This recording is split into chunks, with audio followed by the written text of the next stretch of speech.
And just a last manifestation. Sumagot na po si NBI Director Melvin Matibag, I will wait for the subpoena. Hihintayin daw niya na isubpoena tayo. This is a very simple matter kasi hindi tama ng NBI Director kung may raw data. Anyone can say, I mean, pwede ko i-chismis na si Marcoleta na bayaran dito, di ba? Does that mean that you will announce it, di ba? Senator Marcoleta can say, si Cayetano, ganito, ganyan-ganyan. No? But to come from the NBI Director while we are hearing is alarming. That's why I invited him here. You don't need a subpoena to come here and just tell us plainly, di ba? Na eto, that's why I believed it dahil nasabi ko. Unless nga marites lang yung pakay. So I'll put that on the record, Mr. Chairman, because this is a serious matter. I don't know what is more serious than this matter, except for the economy, no, during this time. So I hope we'll all take this seriously at hindi mangbaboy yung mga ibang institusyon. Kaya nabababoy din yung kanilang institusyon. Thank you for your time, Mr. Chairman, and thank you for handling this committee. Balikan ko lang itong mga members ng House of Representatives na pinangalanan ninyo sa inyong pinagsamang salaysay. Pwede bang isa o dalawang magsalita sa inyo? Paano nyo natukoy na itong mga taong ito ay nakatanggap ng pera mula sa Unit 8 or Unit 9, Polo Club Townhouse, o kaya naman sa House of Representatives? Iba-ibang lugar ito Banggitin ko uli, Benny Abante, Sia Adyong, Jose Alvarez, Jojo Ang, Julien Baronda, Ace Barbers, Ching Bernos, Arlene Brosas, Franz Castro, Joel Chua, Dalipe Manix, at Delima Laila. Hindi pa siya congresswoman noon, kagaya na sinabi nyo, pero nakita nyo sa ibang pagkakataon, Dan Fernandez, Janet Garin, Don Gonzales, Jay Kong Hun, Jerbil Luistro, Raul Manuel, Marcos Sandro, Paulo Ortega, Joseph Paduano, Stella Kimbo, may litrato pa rito Bahay niya ba yung pinagdalhan ninyo? JJ Suarez, Erwin Tulpo. Meron nakalagay rito, pwede bang isalay sa inyo yung konting detalye?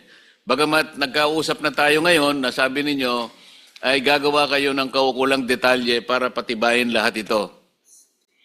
Atty. Baligod, sino kayang pwedeng magsalita para lang itong mga binanggit nating paano nyo nakita at anong pagkakataon, maleta ba ang tinanggap, karton o shopping bag o expandable envelope na kagaya ng binabanggit nyo sa maraming paragraphs ng inyong pinagsamang salaysay? Your Honor, yung sa HOR po, lagi po kaming nagdadala dyan, isang van po, bulletproof, na puno po ng, hindi naman po puno, doon po namin nilalagay yung mga paper bag po. Para kanino? Galing po ito sa Horizon, Your Honor, binababa, kinakarga namin, then pagka yung time na napupunta kami ng Congress po, kasama po yung van na yun. Sa anong pagkakataon na ibibigay yung mga daladala ninyong mga naka-paper bag? Yun po. Nagmi-meeting po sila sa opisina po ni Boss Aldi. Then pagkatapos po noon, nakikita na po namin na yung dala po namin mga paper bag galing Horizon po, dala-dala na po nila, bit-bit na po nila. Kung hindi man sila yung EA po nila. Dahil kabisado ninyo yung mga daladala ninyong paper bag, pagka nabit-bit nila, alam ninyo na yun ang mga daladala ninyong paper bag. Yes, Your Honor. Nakikita po namin sa team ni Boss Aldi po. Maliban sa mga members ng Congress na binanggit natin, meron bang mga cabinet secretaries ang nabigyan ninyo ng maleta?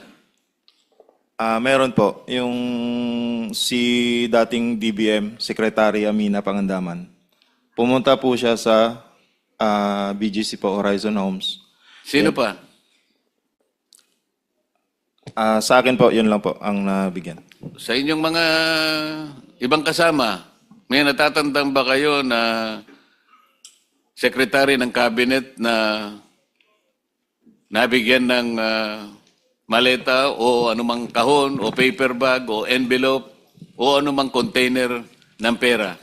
Yes, Your Honor. Ako naman po ang nagpipick up weekly doon sa 20th Banaba sa Forbes Park kay Secretary Francisco Chulaurel Jr.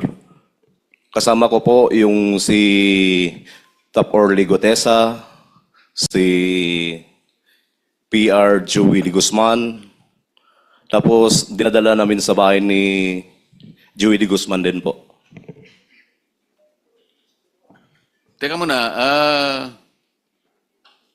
cabinet secretary pero meron kayong binabanggit na media? Ganun ba yun? Paano yun? Yes, sir. Kasi PR media niya si Joey de Guzman, sir. At pagkatapos kong mag-duty doon, sir, kasi nalipat ako sa ibang assignment sa asawa ni boss, kung saldi ko, kay Ma'am Maylin Arco. Ang pumalit sa akin naman si Taverdo, which is the same activity pa rin, sir. Kumukuha pa rin sila ng paper bag doon every week. Tapos dadalhin sa bahay ni Joey de Guzman para sa media po. So, ang binibigyan ninyo ay yung media. Yes, Your Honor. Hindi, ang tinatanong ko, cabinet, secretaries. Sino pa, maliban sa sinabi ng isa sa inyo kanina? Kasi yung sinasabi mo na napunta kay Secretary Chu, napunta rin pala sa media. Yan ang pagkakarinig ko. Tama? Yes, Your Honor. Tama po. Yung direktang cabinet secretary na nabigyan, kung meron, Ako po, Your Honor, si Yosik Bunuan po. 8 malita rin po yung nadala ko doon. Kasama ko po si Mark Tiksay at si Brian Lasaga. Nandyan din po yan sa yun. Thank you. kanina, Tony Baligod, may nagsasalita sa kasama mo, narinig mo rin siguro, may binabanggit siya na human trafficking kanina, na hindi mo na natin binigyan ng atensyon kanina dahil nakapokus tayo sa maleta. Ngayon, ano yung pangyayari at nabanggit ninyo yung sa issue ng human trafficking? Nabanggit ko po yon para lang magbigay ng example na hindi lahat ng alam nila ay nailagay po dito sa affidavit. At nabanggit ko yung example po na yon dahil napakabigat po na krimen yun eh. Yung human trafficking, I think, under the new law 11362, punishable by 15 to 20 years, plus perpetual disqualification to hold public office.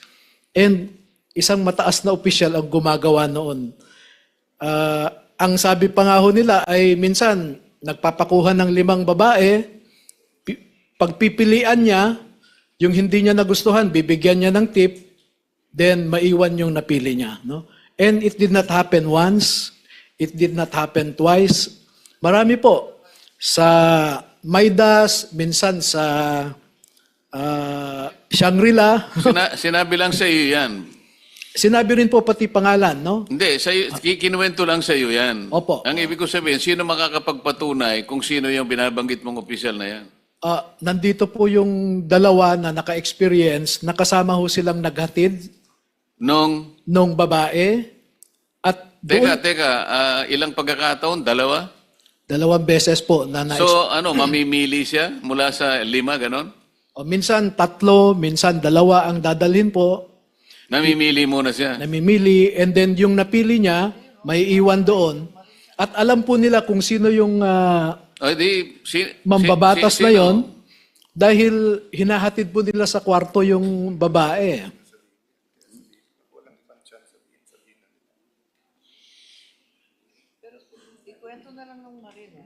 Yung siguro kung sino na lang nakakaalam kasi sinabi lang sa iyo, mahirap naman 'yon. Baka mamaya mabanggit mo hindi naman totoo. Yung magtapat na lang yung talagang nakakita ng sinasabi mo at patunayan po ninyo na ang sinasabi ni Attorney Baligod ay totoo. Your Honor, ako po yung naka-experience doon sa Maidas. Pwedeng paki-detalye po ninyo? Your Honor, unang dumating po yung VIP. Sino po yung VIP? Si Senator Erwin Tulfo, Your Honor. Tapos po, maya-maya dumating din po yung dalawang babae. Inakyat po namin doon sa president. Akala ko 3 pinagpipilian, pinakamababa, 5. 2 lang pala. Yung sa akin po, pero maraming beses po yan. Hindi lang po sa Maidas, meron din po sa Shangri-La. 5, 3 po ang dinadala. O kulang ang nabalitaan mo. Sabi mo kasi 2 beses lang, Atty. Baligod. Ayon sa kanila, maraming beses. Saan lugar? Yung experience ko po sa Shangri-La po at saka sa Maidas po. O sino pa sa inyo? Meron pa sa... Sa akin, Your Honor, as a Team ASA, namomonitor ko rin, Your Honor. Kasi nandyan lang kami sa paligid, saka sa Viber chat namin, na nandyan na, dumating na sa lobby yung babae, i-guide nyo na. Ganun lang po yung experience ko po. Ganon din yung pangalan ng binanggit ng kasama mo? Kapareho rin? Yes, Your Honor. Okay.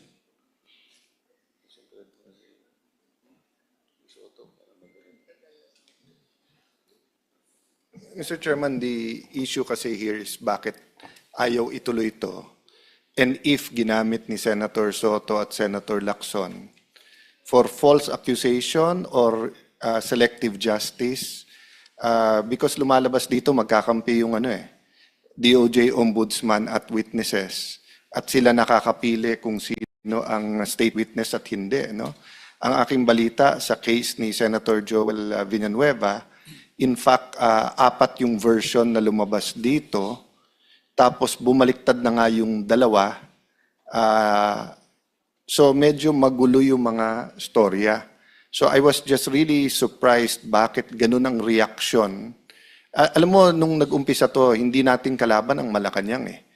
Yung dito sa changing of here. In fact, may mga dialogues through informal channels para sabihin, trabaho tayo, economics, impartial na impeachment, no? Meaning fair sa dalawang side. Pero nagulat kami bakit ganyan reaction at ayaw talaga matuloy ito. So yung pala, may mga personality na nababanggit from the 11 senators and then yung nabanggit ko kanina na may tinatakot na ilan miyembro na babanggitin o hindi. No? So I really hope that you will have your day in court, so to speak, meaning a real interview by the DOJ, by the Office of the Ombudsman. I think, Attorney, the individual affidavits will be important. And I really hope you keep your group together. And siguro mananawagan lang ako sa mga kababayan natin kung kayo'y naniniwala sa grupo. Yun nga, they're existing now by ambag-ambag. I don't know how, but siguro through Attorney Baligod, because their daily lives ng kanilang pamilya continues eh. And we don't know if this scandal will be 1 week, 1 month, 1 year, because tip of the... So lumalabas sa inyo, no? 2022 pa lang? When was the first delivery? Sir, paki-mic lang para. September 2022. 2022. And they took office June 30. So, hindi pa siguro namang ghost project yan. So, regardless saan galing ang pera, it only took July, August, September. It only, late July, kasi hindi siya naging APRO until SONA after SONA. So, August, September, so parang 2 buwan pa lang may delivery na. So, we're talking about corruption scandals that were already in existence 2022, 23, 24. Bago to sumabog lahat ng 2025. No? So Mr. Chairman, I hope nga that people will continue to help us, point us at the right direction, yung mga tamang witness. And kabaliktaran, kung may nanonood ngayon na tingin nyo ng bobola, nabayaran, nagsisinungaling ang mga kaharap namin ngayon, give us the information so that we will test their credibility. Thank you, Mr. Chairman. From my side, I think we should give them